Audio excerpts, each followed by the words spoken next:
I got so much motherfucking design on right now.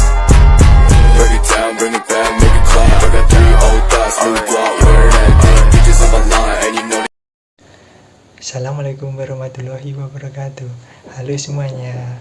Perkenalkan, nama saya Fatur Rahman dengan NPM 22133200094.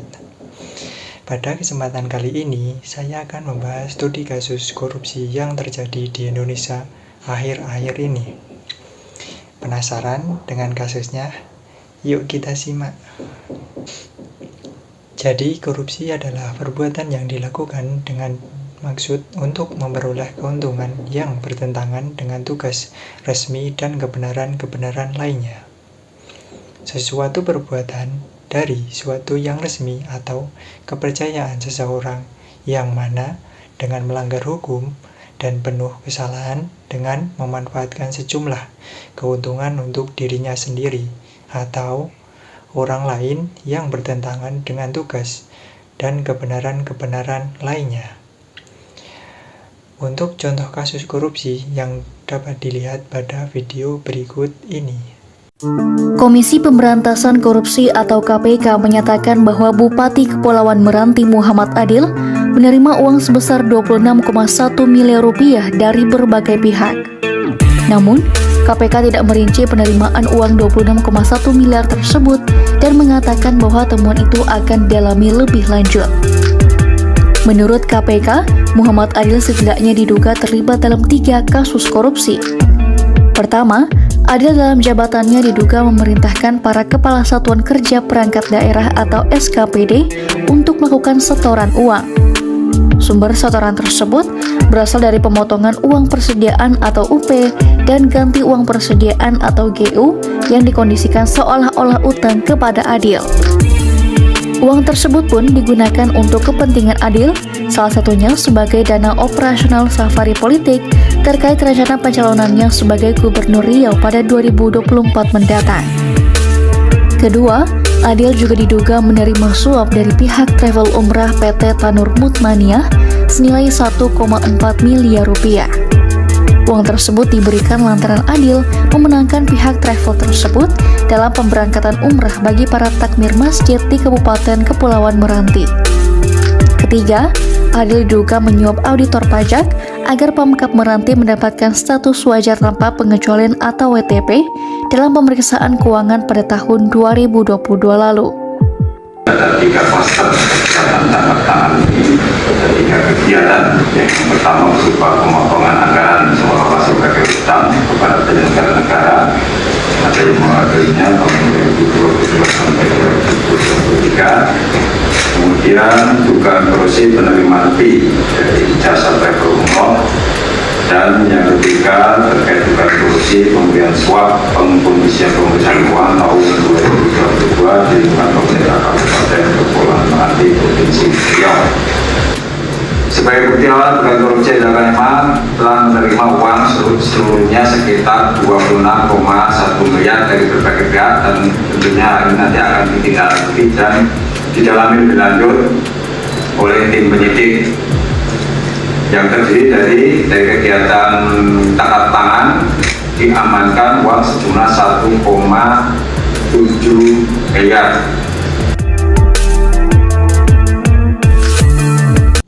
Seperti yang sudah dijelaskan dalam video tersebut bahwa tindakan korupsi sangat merugikan negara. Apalagi dalam hal ini Bapak Muhammad Adil selaku Bupati Kepulauan Meranti telah melakukan korupsi senilai 26,1 miliar. Hal ini sangat merugikan karena seharusnya uang tersebut menjadi milik negara dan bukan milik pribadi. Padahal korupsi merupakan suatu perbuatan yang tidak dapat dilakukan sendiri. Oleh karena itu, banyak ditemukan kata-kata dalam kasus korupsi yang tidak hanya ditangkap oleh satu orang saja. Sehingga ada beberapa oknum dan antek-antek yang sama-sama bekerja sama untuk memperlancar tindakan korupsi. Untuk mengurangi tingkat korupsi di Indonesia, diperlukan upaya yang komprehensif, melibatkan berbagai sektor dan pihak terkait. Berikut adalah beberapa langkah yang dapat dilakukan untuk mengurangi korupsi di Indonesia. Untuk yang pertama, yaitu penguatan sistem hukum dan penegakan hukum. Pemerintah perlu memperkuat sistem hukum yang ada dan memastikan penegakan hukum yang tegas terhadap tindakan korupsi.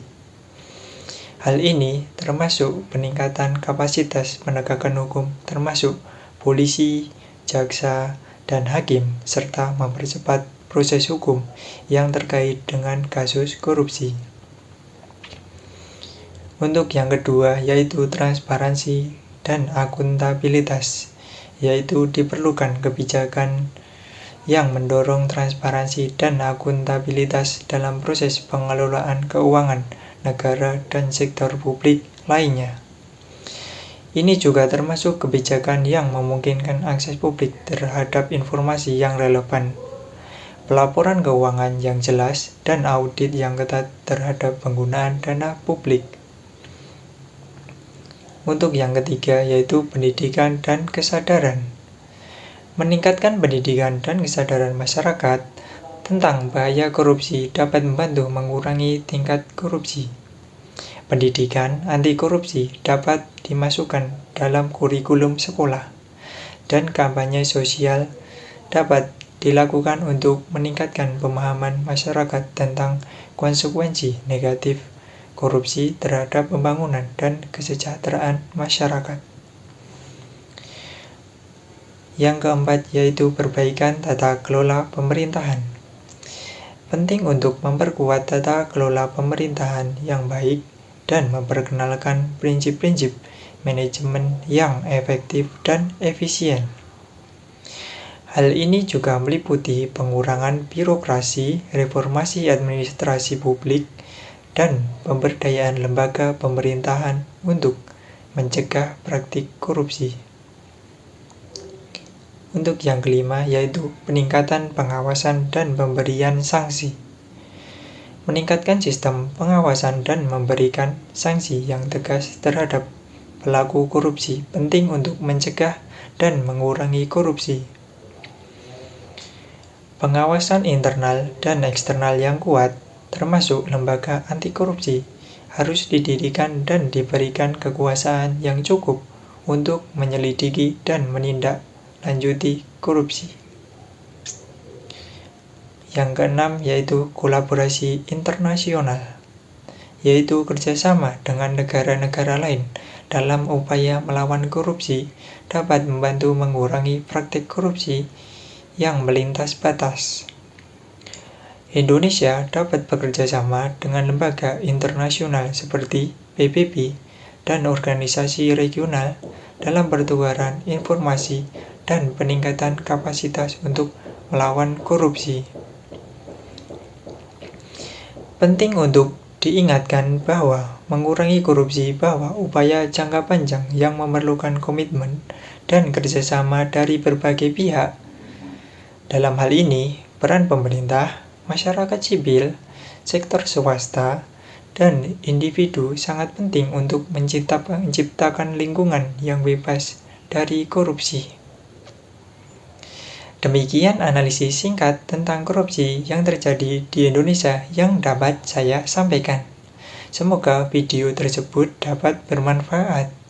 Sekian dan terima kasih. Wassalamualaikum warahmatullahi wabarakatuh.